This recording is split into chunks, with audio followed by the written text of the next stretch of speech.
ولا تباشروہن وانتم عاکفون فی المساجد، اور عورتوں سے میل ملاپ نہ کرو جبکہ تم مسجدوں میں اعتکاف کی حالت میں ہو۔ اعتکاف جیسا کہ آپ حضرات جانتے ہیں کہ اعلیٰ درجے کی عبادت ہے۔ لغت میں اعتکاف کا معنی ہے کسی چیز پر اپنے آپ کو روک لینا، اور اصطلاح میں مسجد میں بیٹھ کر اپنے آپ کو عبادت کے لیے مقید کر لینا کہ بس میں عبادت ہی کروں گا اور کچھ نہیں کروں گا، یہ اعتکاف ہے۔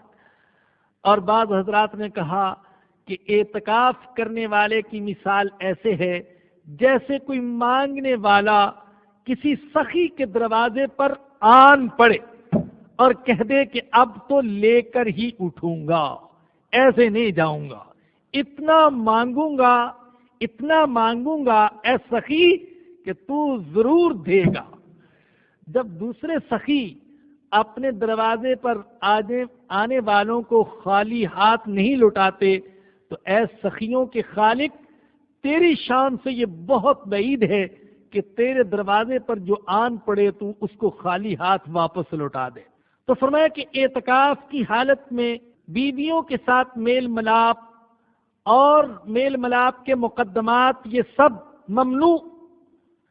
تلک حدود اللہ فلا تقربوها، یہ جو مذکورہ احکام ہے یہ اللہ کی حدیں ہیں، لہذا ان کے قریب نہ جاؤ، اللہ کی حدوں کے قریب نہ جاؤ۔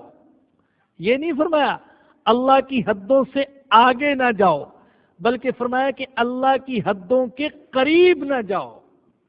دیکھیے، جس مقام سے گناہ شروع ہوتا ہو اس مقام کے قریب جانے سے بھی بچنا چاہیے۔ اگر انسان گناہ کے کنارے تک پہنچے، جہاں سے گناہ شروع ہوتا ہے اس کے کنارے قریب تک پہنچ جائے، تو پھر اس کے گناہ میں مبتلا ہونے کا بھی امکان رہتا ہے۔ بہت سے لوگ اسی وجہ سے گناہ میں مبتلا ہو جاتے ہیں کہ جواز کی آخری حد تلاش کرتے رہتے ہیں۔ ایک حدیث میں اللہ کے نبی نے فرمایا لِكُلِّ مَلِكٍ حِمَن، دیکھو ہر بادشاہ کی کوئی باڑ ہوتی ہے، کوئی چراگاہ ہوتی ہے جو اپنے لیے مخصوص کر لیتا ہے۔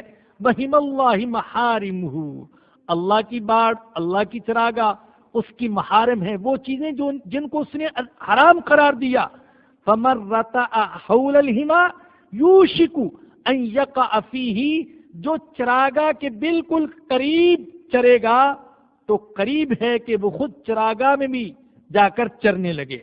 لہذا فرمایا کہ اللہ کی حدوں کے قریب نہ جاؤ۔ کذالک یبین اللہ آیاتہ للناس، اسی طریقے سے اللہ اپنی آیات لوگوں کے لیے بیان کرتا ہے، لعلہم یتقون، تاکہ وہ پرہیزگار بن جائیں، تاکہ ان کے اندر تقوی آ جائے۔